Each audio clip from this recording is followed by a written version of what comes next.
Hi, I'm Pam, and today, let's talk about Mass Effect.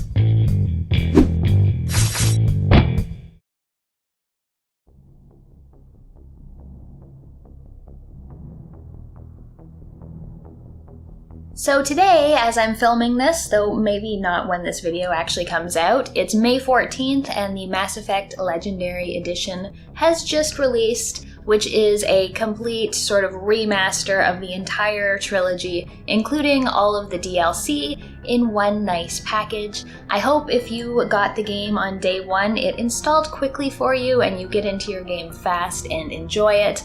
I myself, at one point, had my finger hovering over the pre-order button for a little bit, but I decided to wait for a while. I've got a lot of other games on the go right now, and though I would like to replay the trilogy because it has been a number of years since my last playthrough, I just decided I'm gonna, wait, not fear missing out, and I'll grab it when it's half price. I already paid day one prices for the original trilogy as they came out, so I'm trying to make the financially sound and not impatient decision on that one.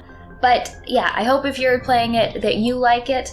I have some sort of mixed feelings on the whole concept of the remaster. I think it's great for people who have never played the game before and who have always wanted to. I know originally Mass Effect 1, I'm pretty sure, was just on the 360, so if you didn't have one of those consoles, you may have been waiting a long time, so I think it's great for first-time players. But me, I was never really looking to have this game remastered. I'm one of those people who, when you show me a remastered trailer on its own, I look at it and go isn't that what the game already looked like? And if you put them side by side, I can see that there's a difference. But a lot of the time, I'm not really looking for those very precise, high-resolution graphical details in the game, and updating it in that way for games that already looked pretty good, honestly, doesn't do a ton for me. So it's not something that I've ever really been clamoring for, and even seeing the side-by-side comparisons in some of the trailers now, I still have mixed feelings. There are some things like the textures on armor, which look really nice and I think are good improvements, but there's so many updates to the lighting and the skyboxes and the environments that it kind of almost makes it look like a completely different game and gives it a completely different mood, which I don't think is the right direction to take it. If you just want to sort of upscale it, I'm fine with it, but a lot of the comparisons looked quite different, and a number of them, even as I was looking side by side, I wasn't sure which one was supposed to be better, because more lighting isn't necessarily better lighting, you know what I mean? But what I really wanted to talk about, and I've honestly been wanting to talk about this for quite a while, is the ending of Mass Effect 3, which is probably one of the most divisive and controversial endings in video games. There was so many complaints about it when it came out. There was a petition to have the devs change the ending. They ended up coming up with the Citadel DLC, which enhanced the ending by adding some new cutscenes and some more, a few changes and things like that. But I never really had a problem with the original ending to the game. I thought that it was decent. I mean, I think when anything comes to an end, especially a 3-game epic where you've spent 100 hours with Shepard and all of these characters on the Normandy, the end's gonna kind of suck regardless, because it means the story's over and those characters are gone from your life, which is hard. I feel that way sometimes when I finish books or TV series as well. But in terms of the actual content of the ending, I never really got what all the anger and upset was about. People have a number of complaints about how it originally ended, and while I think some have some merit, the final cutscene could have had a little bit more detail, and definitely the stuff that they added in the Citadel DLC helped to sort of flesh it out and make it a little more understandable what was actually happening. But the other parts, I don't really have much empathy for. Like, one is that the ending was basically just 3 different colors of fireworks, which I think is total nonsense. And the other was that your choices through the game didn't actually impact the story, which I just completely disagree with. And I guess a lot of my confusion with all of the fuss over this ending is just having to do with my experience with role-playing games both before Mass Effect and after Mass Effect. And I know there was definitely a marketing machine behind the game, as there always is, especially lately, that told you, your choices matter, your story is going to change. And honestly, it did change. It didn't necessarily change for the ending of the game, but I wasn't particularly expecting that. And it comes down to whether you think of the game as a character story, like you are role-playing Shepard and shaping her and her relationships and her actions, versus you are controlling the entire world. And while Shepard's actions definitely do have an impact, it's bigger than her. The Reaper threat is bigger than any one person or even group. I guess I just never really expected for all of my decisions to carry on all the way to the end of the game. Like, my decisions did impact my gameplay. Like, what I saw is going to be different than what someone else who played the game differently saw. Not necessarily in the ending, but in the lead up to it, and who you have in your party, and who you're romancing, and who is your ally when you come down to things, and how people react to you. And that's what I find interesting about a role-playing game, more than expecting every choice I made to really impact the ending of things, because the entire concept of Mass Effect was just so big, and the Reapers were just such a big threat that it was hard for them to get out of it without some big Deus Ex Machina. And though Shepard had the option in the end, whether she was a paragon or a renegade didn't really make all that much of a difference, and I don't really think that it needed to. I mean, just thinking back to a whole bunch of other great role-playing games that I've played, take BioWare's previous sci-fi space adventure RPG, Knights of the Old Republic.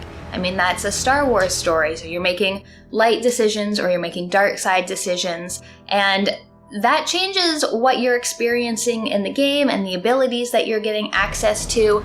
But when it comes down to the very end of the game, you basically have a binary decision, plus one more if you romance Bastila or not. You can destroy this thing that's making big war fleets that can take over the galaxy, or you can take them for yourself and use them. And whether or not you made light or dark side choices before doesn't really matter all that much. And I don't know, maybe just because I played KOTOR before I played Mass Effect, but that is the sort of caliber of endgame choices that I was expecting. Even take my favorite role-playing game, Planescape Torment, and the end is pretty similar. You can make all of these different choices all the way through the game, whether you're talking your way out of things, whether you're treating your companions well, or you're using your power over them to control them, who you're talking to, what factions you're joining. But at the end of the game, you're basically just given a list. Do you want to kill your mortality? Do you want to join your mortality? Do you want to use the blade, whose name I forget, to just kill yourself and end it all? It doesn't really matter what companions are with you in the end or how you behave through the game. At the end, you get these series of choices, and that's what happens. And then in that game, there was just a very small cutscene at the end, and that was it. There was no little text wall saying, well, this is what happened to Grace, and this is what happened to Anna, and this is where Mort went after your ending. It was just the end, and I don't think anyone ever really complained about what a horrible ending Planescape Torment had and how it ruined the rest of the game. So again, just based on experience, the Mass Effect ending and its choices kind of being removed from all your other choices seemed kind of par for the course. Another one, Vampire the Masquerade Bloodlines. All kinds of different choices you can make, all different ways to play the game. At the end, you're in a cab and you make a decision that says who you want to join with in the end. Now, the end thing actually does change based on those 3 choices, but the content of the choices don't really change based on how you played the game. Even things like Divinity Original Sin 2, fantastic role-playing game. At the end, you're just presented with a list of choices, you pick one, that's the end you get. So, I don't know, that's just how I think that role-playing games go, and for me, they're really so much more about the journey than the destination. Like, I like choosing which squad mate I'm going to romance and if I'm going to save Caden or Ashley, and if I'm going to cure the genophage or not. And the fact that that doesn't make a difference in the final endgame doesn't really matter to me, because by that point, Shephard's story is over. And that's sad because I love Shephard, but at the same time, that's okay for her story to be over. I don't know, I'm wondering if there's a correlation between people who are okay with the ending of The Sopranos and people who are okay with the ending of Mass Effect 3, because I was fine with both of them. And the thing that really makes a huge difference to me, which some people don't seem to see, is that the entirety of Mass Effect 3 is the ending. It's not just about those final 20 minutes or so where you're making your run up to the Citadel and you're making that choice and seeing that final cutscene. The whole game is showing how your decisions throughout the first 2 have impacted the galaxy, have impacted Shepard, and don't bite me, dickhead, and have impacted your crew and all the people that you've met along the way. I guess Max doesn't agree and is one of the ones who was mad about this ending. Don't. I mean, no game's perfect, but I liked Mass Effect 3 and how it showed how Shepard has developed and what has happened in the world up until that point, how your different crew members have evolved or not evolved based on their interactions with you. And part of it that I really liked that sort of made up for nice ending, this is what happened to every single person after Shepard made their decision, is as before you're going into like the final area, you get a chance to talk to and say goodbye to your whole crew, which was fantastic and also heartbreaking at the same time. But like, that was the closure for me. I didn't need the post-cinematic scene telling me who died and who went on to live their life and be a commander or have 12 kids. Like, before Shepard says goodbye to everyone, and like, that was my closure for my entire party of companions that I had grown to love.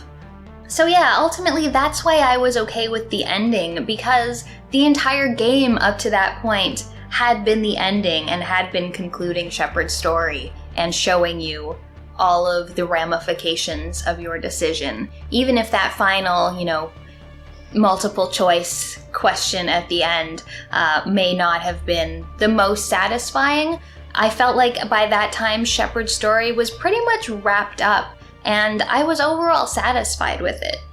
So yeah, that's my somewhat rambly defense of the original Mass Effect 3 ending.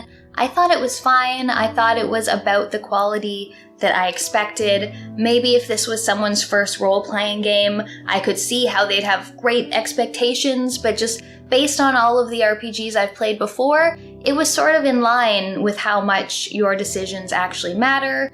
And for me, they mattered a lot more into developing your character and your companions and the sort of world around you, rather than really mattering for some like big end conclusion to the whole thing.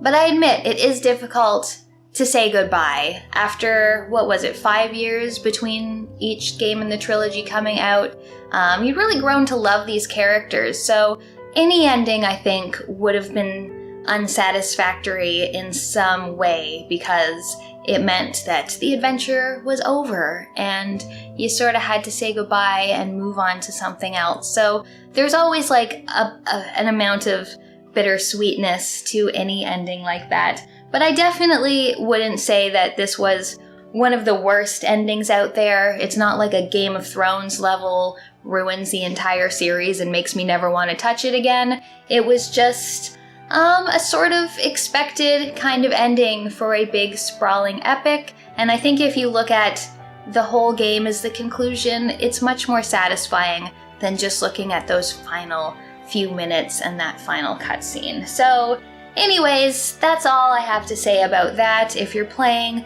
the Mass Effect Legendary Edition, I hope you're having a lot of fun. I will probably be joining you in a few months. But until then, thanks so much for watching. I'll see you next time.